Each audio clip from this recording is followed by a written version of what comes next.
ko po ay marunong mag-English. Baka mas marunong pa ako sa kanya mag-English.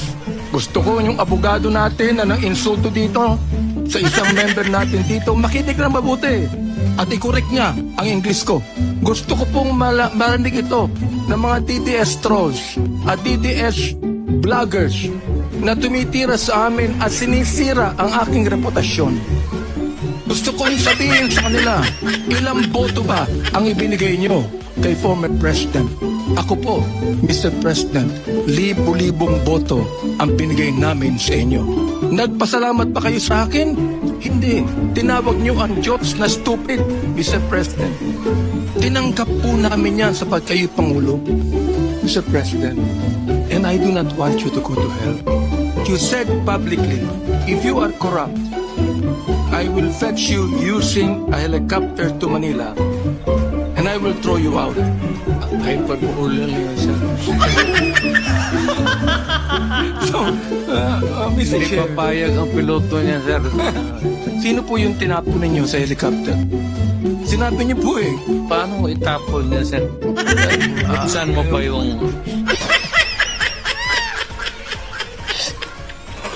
Noong Amparisyon, nakahuli po ng isang babae that was caught in the act of adultery. They're about to stone them. Stone her. Papatuhin na po. O, nilapit po sila kay Kristo. At sinabi po nila sa ating Panginoong Jesucristo,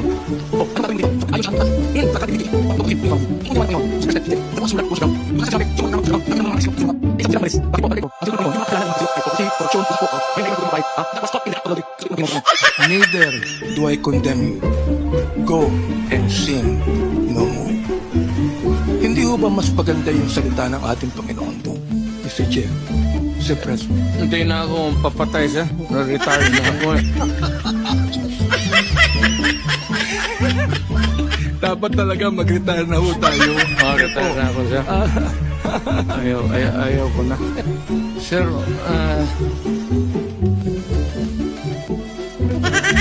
bago ko sagutin yung ano sir,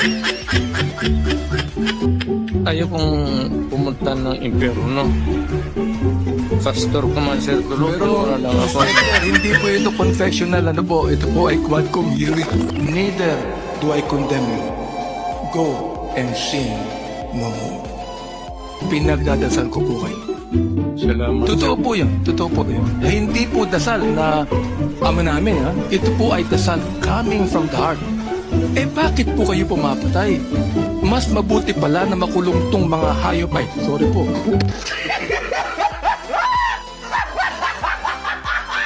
Mr. Chair, hyperbole pa po to.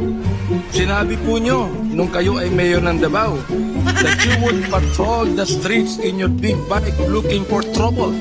Sabi nyo? Oh, hindi po to hyperbole. Totoo po ito. Oh, kasi looking for trouble eh. Kayo po ay nagpa-bike looking for trouble. Yes, sir. Oo.